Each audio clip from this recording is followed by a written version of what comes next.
Hello students, we will continue the essay Boards by E.V. Lucas.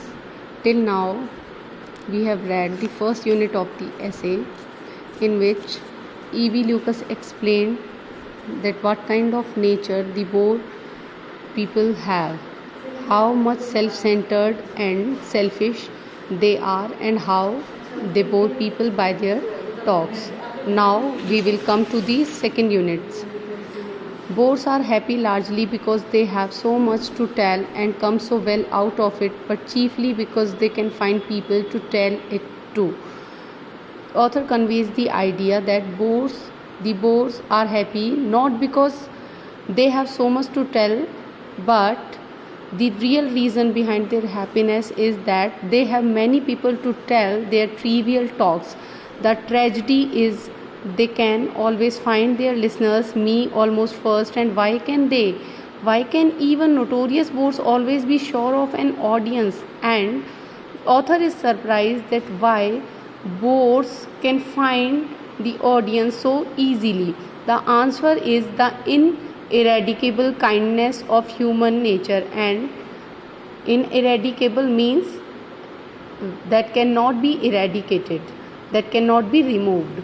So the author finds the answer of this question, that the bores find listeners and audience always because of the basic human nature, that is the kindness of human heart. Few men are strong enough to say, "For heaven's sake, go away, you weary me," because there are very few people who can clearly say to a bore that please go away from me because you bore me.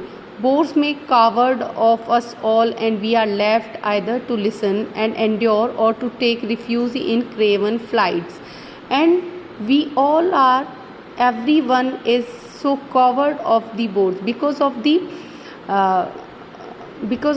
kindness in their heart, and because of the courtesy they listen to them, and they have two ways, either to run away from them or to listen them silently.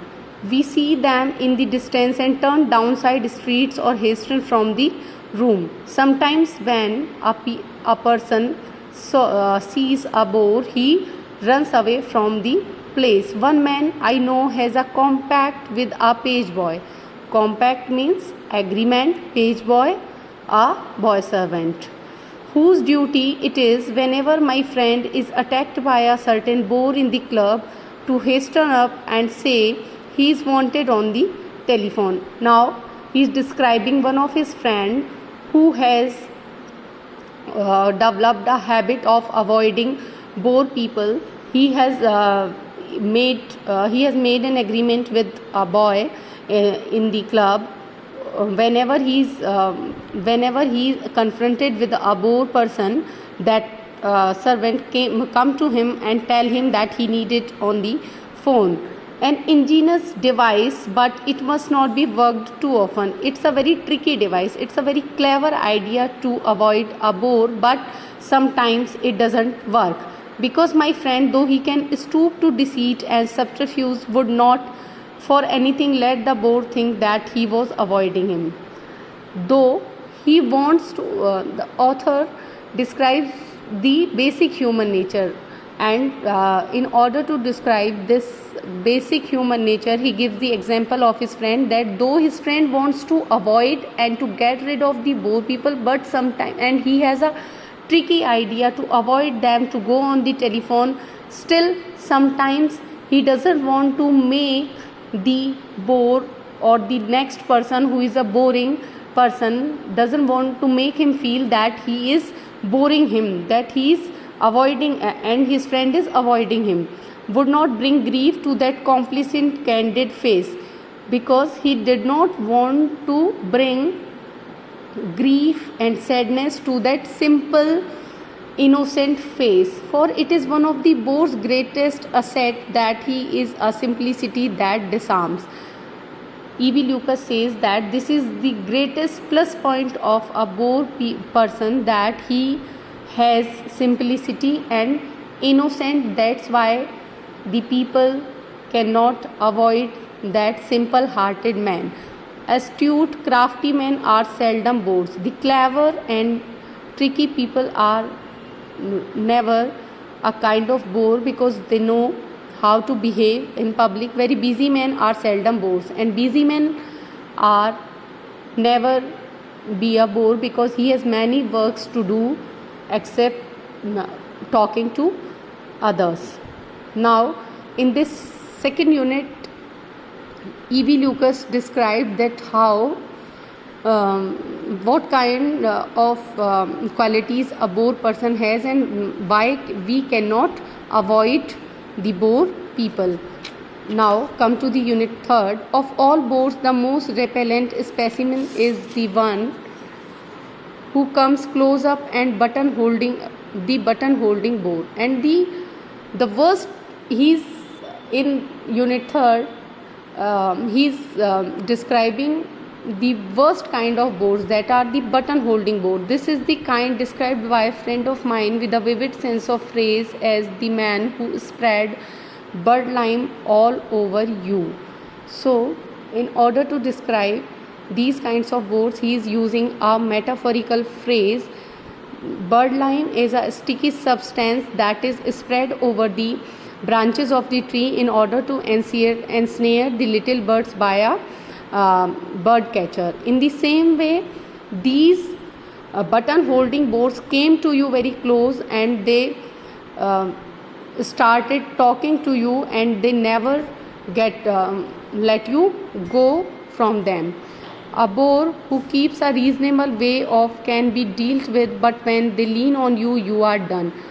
They are so dangerous that when you are caught up with them, there is no way to get rid of them.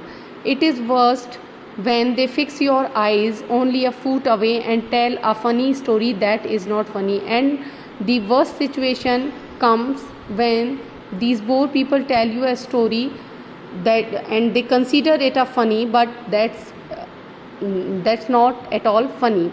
Nothing is so humiliating as to have to counterfeit laughter at the bidding of a bore, but we do it. And humiliating means insulting, counterfeit laughter means fake laughter.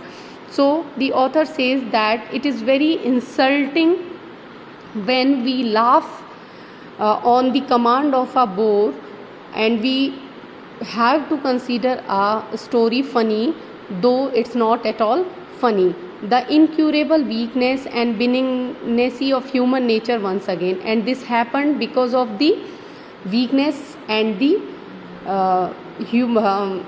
kindness of our nature.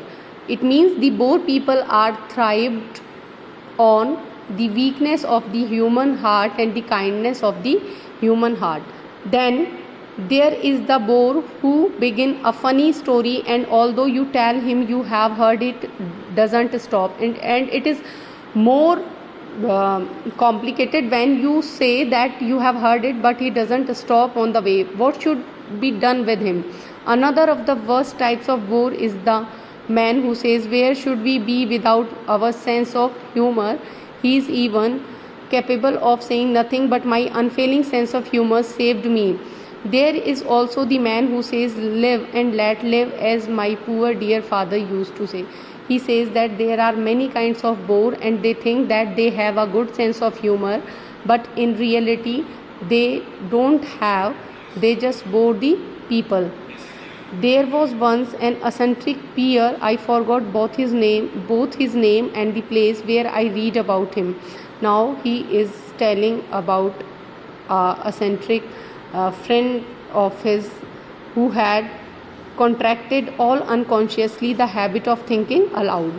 A man who contracted or made an agreement unconsciously that he will think aloud. In this world of artifice where society is cemented and sustained very largely by a compromise between what we think and what we say, his thoughts were very often at variance with his words.